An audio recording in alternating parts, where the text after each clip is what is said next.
بسم الله الرحمن الرحيم الحمد لله رب العالمين وصلى الله وسلم وبارك على عبده ورسوله الأمين نبينا محمد وعلى آله وصحبه أجمعين.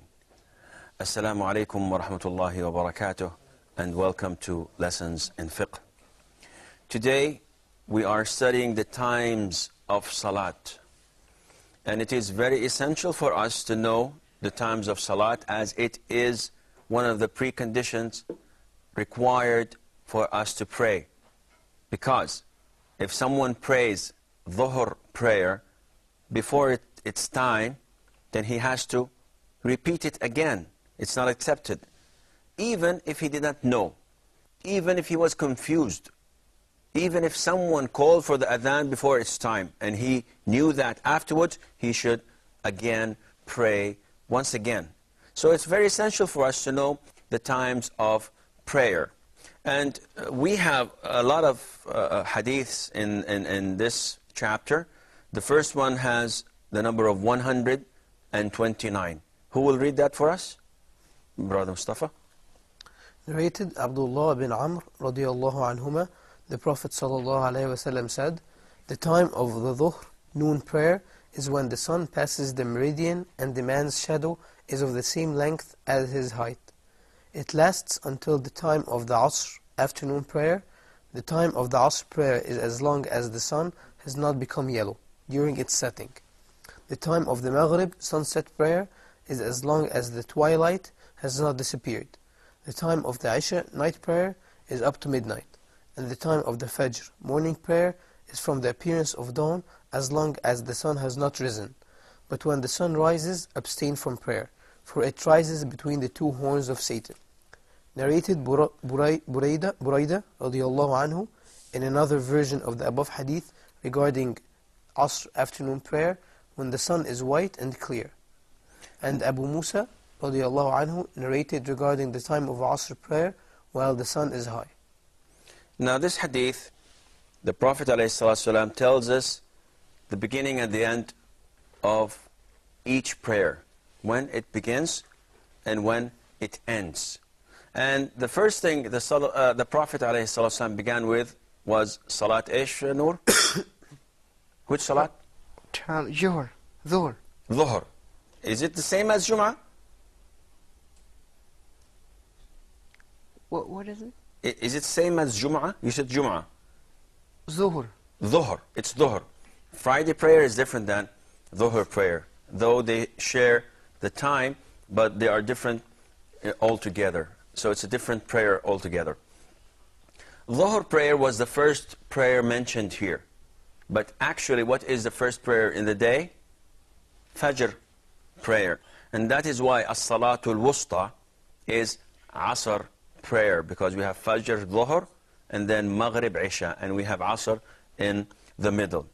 The Prophet ﷺ began by telling us what time the Dhuhr prayer starts and what time it ends.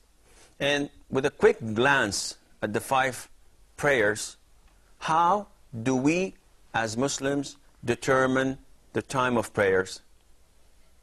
Does anybody have an answer? Do you know how we determine the time of prayers? Mustafa? According to the sun's movement? Excellent. According to the sun movement. So even if you don't have a watch, even if you're not living in the city, wherever you are, you can tell when it is time to pray. And that is done by following the movement of the sun. Every prayer has a certain period that it begins in and it ends in. The Prophet started by saying Dhuhr prayer. And the Prophet ﷺ says that the time of Dhuhr, or noon prayer, is when the sun passes the meridian and a man's shadow is of the same length as his height. And this is the end of it. This is Asr prayer. Now, Dhuhr prayer starts when the sun moves across the sky towards the west. If we begin from the very beginning, Fajr prayer, how do we know it's time for Fajr prayer? By looking at the east. Once we see that on the horizon there's a white line which symbolizes the break of dawn. Because the sun is rising, the darkness is fading. So the minute it's dawn, we can see that at the horizon, at the very end of it, we can see the light breaking. It's the break of dawn. So this is the time for Fajr prayer. You can pray Fajr now. And at the very end of the hadith, the Prophet says, ﷺ, that the end of Fajr prayer is when? Zaki? Subuh prayer. When there is the shuruk. Shuruk, which is The sunrise. the sunrise. So it is time for you to pray Fajr until the very beginning of the sun appears. Then that's it. It's over.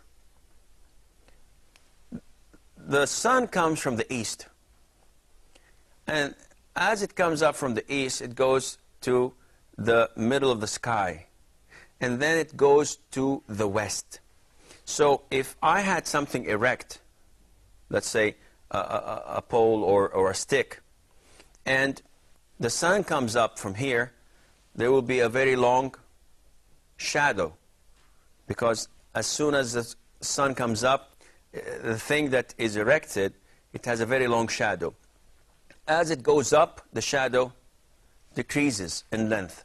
As the sun is exactly in the middle of the sky, this thing, the stick, has no shadow, none whatsoever. This time, now, exactly when the thing has no shadow, it is forbidden for Muslims to pray. This is one of the extreme times that it's forbidden for us to pray. The minute the sun goes to the west and this stick has a shadow facing towards the east, then this is exactly the time for Dhuhr prayer. So the Imam, the Muaddin calls for Dhuhr prayer. And till when can I pray? The Prophet in the Hadith says, until the shadow is of the same length of his height.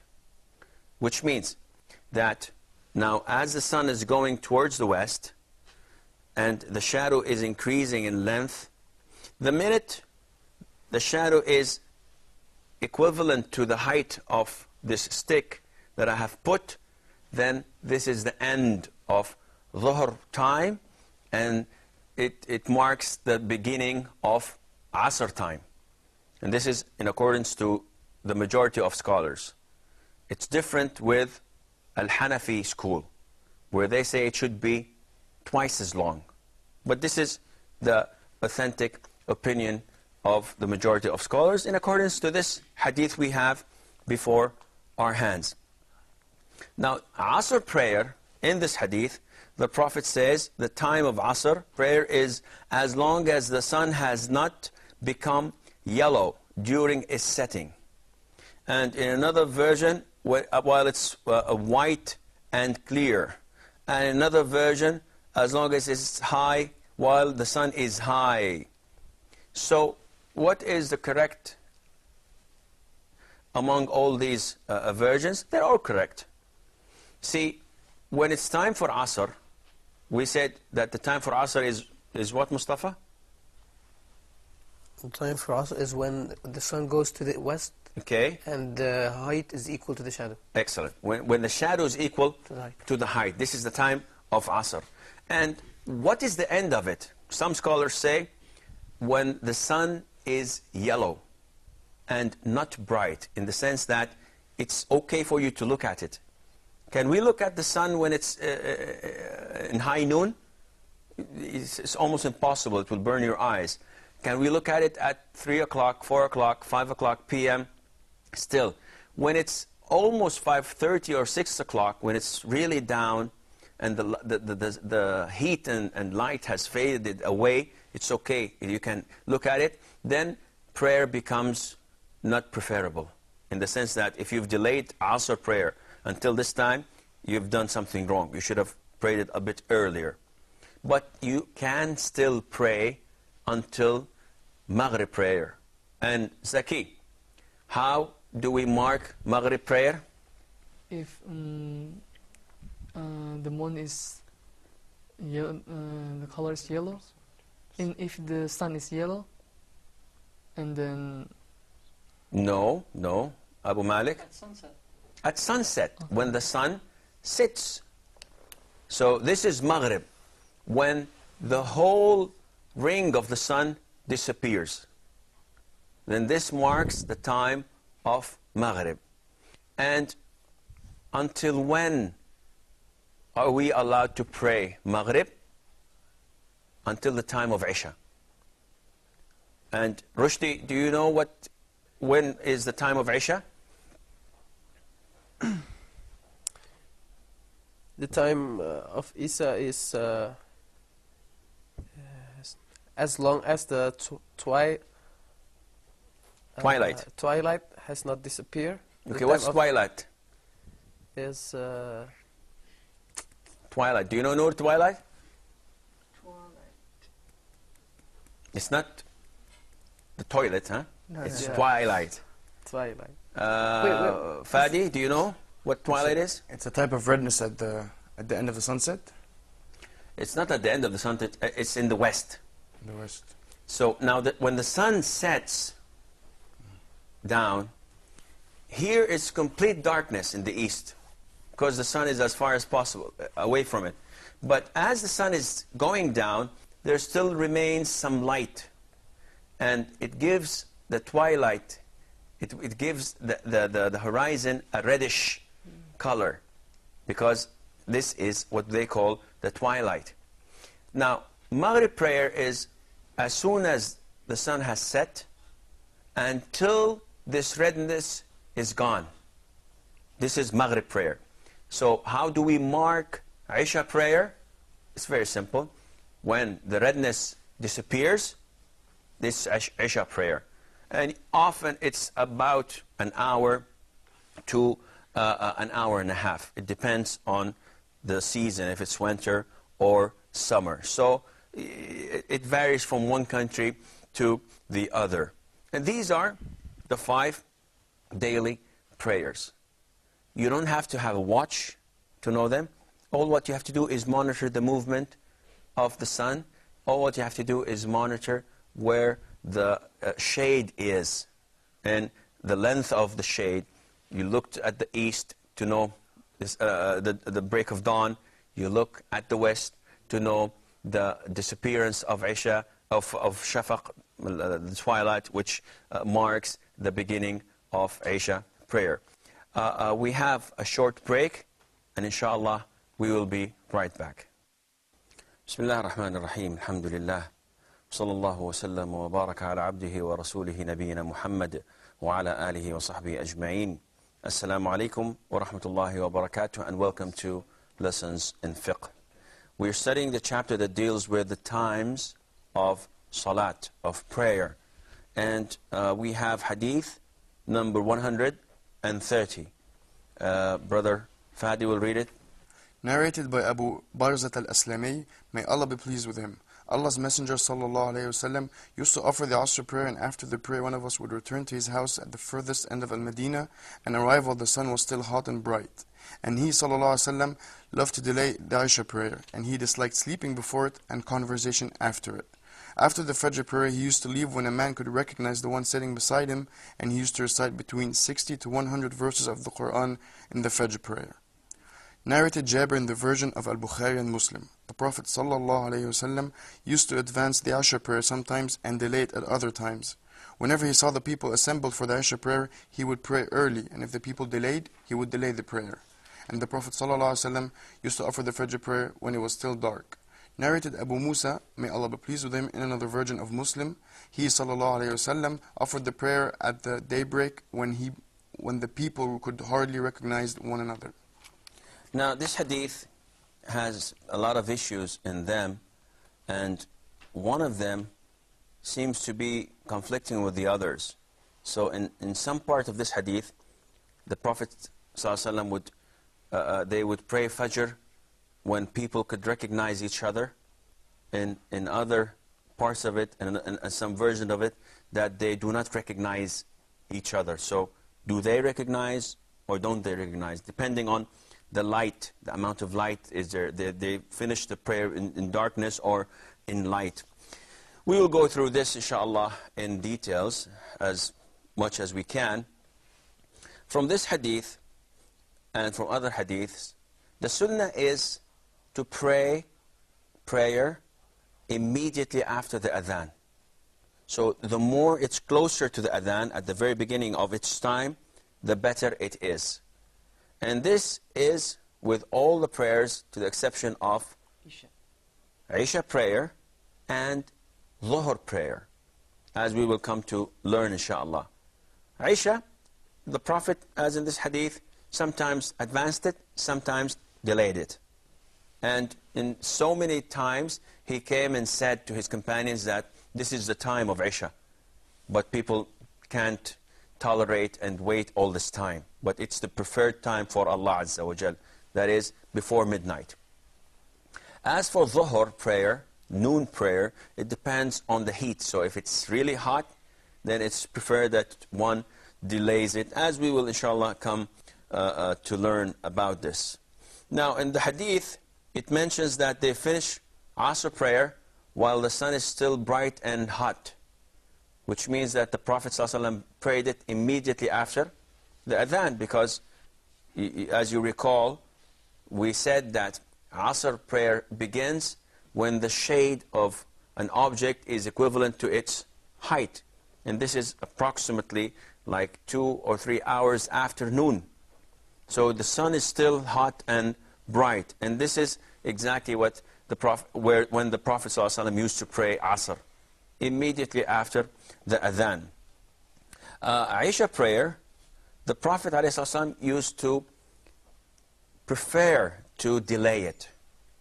And so many hadiths, as you remember, we've mentioned some of them, that the companions would wait for the salah and they would doze a bit. You know, they would almost feel asleep while sitting down waiting for the salah, which meant that the Prophet used to delay it like 2.5 to 3 hours after the adhan, and that's a lot of time. Yet the companions would spend their time making dhikr, making something useful of their time. They didn't have any TVs, they didn't have any things to waste their time on. They would probably sit in the masjid, learn the Quran, learn the hadith as we're doing now, or do something that is useful in their life. The Prophet ﷺ did not like sleeping before it. So sleeping between Maghrib and Isha is not preferred. It's not recommended. It's makruh. And why is that? Because if a person sleeps before Isha, he either skips Isha because he was asleep, or he prays Isha on time with the congregation, but then does not feel that he wants to sleep. So he would stay awake all night long, and maybe this would affect his Fajr prayer, or would affect his daytime activities, work, study, or etc. Abu Karim, Abu Malik. Yes, I have a question. If there's, if it's possible for him to wake up without, it affecting on his rest of his sleep or affecting on the prayer, is it permissible? Now, the hadith does not say it's forbidden. Now, you have to be careful in this. We said that the Prophet ﷺ did not prefer. And there are so many things that the Prophet ﷺ did not prefer, and they're not forbidden. So we can do them. For example, do you have any examples? We've mentioned few along the programs we've made. Things that the Prophet ﷺ did not prefer, yet they're not forbidden. Or things that the Prophet ﷺ did not do, and we can do them. Brother Fadi? Like drinking while you're standing? Like drinking while standing. We did not mention this, but you brought it, so we have to talk about it. The Prophet ﷺ said that one should not drink while standing up. Yet it's reported in Al-Bukhari that he came to the well of Zamzam and he drank standing up. So scholars say it's either recommended not to drink standing up, or it was obligated. Both ways, it's preferable that you sit down. No, this is not the example that I wanted you to mention. The example is that the Prophet ﷺ never ate on a table. You remember this? Now, does this mean that we cannot eat on the tables? No. Yet the Prophet did not do it. Again, the Prophet never ate, sallallahu alaihi wasallam, using a spoon or a fork. He always ate with his bare hands. Now, does this mean that eating with a spoon or fork is not permissible? No. These are things to do with customs. It doesn't have to do with religion. Now, in the case of not sleeping before Isha, the logic behind that is understandable, which is that there's a possibility that you will skip Fajr prayer or Isha prayer itself while sleeping, or this will encourage you to stay awake all night. That is why the Prophet ﷺ did not prefer conversation after Isha, because it's a time of sleep and you get 3-4 hours of sleep and then you wake up and pray the rest of the night. Scholars say that if there's a legitimate thing for you to do, then you may sleep before and you may have conversation afterwards. Such as, if a person has guests and they come to your house after Isha prayer, would it be Islamic to tell them, well, I cannot accept you, you have to go and leave? Would it be Islamic to kick them out? No. Abu Bakr did exactly what we're talking about. He had guests sent to him by the Prophet ﷺ after Isha. He prayed Isha with the Prophet and came back and sat with them for an hour or two. So Abu Bakr did this, may Allah be pleased with him. The companions did this, may Allah be pleased with them all. So by saying that the Prophet did not prefer sleeping before or having conversation after Isha, does not mean it's haram. It means it's not recommendable, unless there is a legitimate reason behind it. Such as, in many mosques around the Muslims world, they prefer to give lectures after Isha. Because, unfortunately, most Islamic countries use the Western way of working hours. So they start from 9 to 5 or from 8 to 4. And this is not quite Islamic. The Islamic way of working is right after dawn, right after Fajr prayer. And it's astonishing how the companions used to begin their days. In one incident, this hadith was narrated by Abu Hurairah, may Allah be pleased with him, and it's reported in Muslim, Sahih Muslim. It says, after the Prophet ﷺ prayed Fajr, he looked at his companions. Now Fajr is about what, 5 a.m.? Depending. Sometimes it could go up to 4 a.m. So it's between 4 and 5:30. So the Prophet looked at the companions and said, who woke up this morning fasting? Who will fast? So Abu Bakr raised his hands, said, I am fasting to the Prophet. So he asks his companions again, who followed a funeral to the burial, to the cemetery, and buried a dead man? So Abu Bakr raises his hand. He said, I did, O Prophet of Allah. Are you in your mind? It's 5 a.m. So the Prophet goes on, who fed a poor man, gave him food? So Abu Bakr says, I did. And finally the Prophet says, ﷺ, who visited a sick person, a patient who was ill, who visited him and comforted him? So Abu Bakr says, I did, O Prophet of Allah. So the Prophet says, whoever does these 4 things in one day will enter heaven. And Abu Bakr definitely is one of them. The catch here is that he did all of these 4 things before Fajr prayer. Now, you knock on people's doors at 7 o'clock, 8 o'clock, 10 o'clock a.m. and they are dead asleep. The companions started their day like 2 or an hour and a half or 2 hours before the break of dawn, which tells you that there is something wrong. Unfortunately, we begin our day like 9 to 5 or 8 to 4, which is un-Islamic, and this is not the way we should do it. We should sleep after Isha so that we can make night prayer. But because we do not, because we have working hours that are different, we extend this period until midnight, and usually people sleep at 12 o'clock or 1 a.m. The sunnah is not to sleep before it and not to have conversation afterwards. Now this is for Isha. As for Fajr, it is clear to us that the Prophet used to begin Fajr prayer early in the morning. But he would extend it and recite 60 to 100 verses until it's light and people can recognize each other. So by this way, we can join the two hadiths where it states that the Prophet ﷺ used to pray when it's dark and used to finish his prayer when people recognize each other. I'm afraid that this is all the time we have for today's program. Inshallah, we'll recap again next time, and until we meet, fi amanillah, wassalamu alaikum wa rahmatullahi wa barakatuh.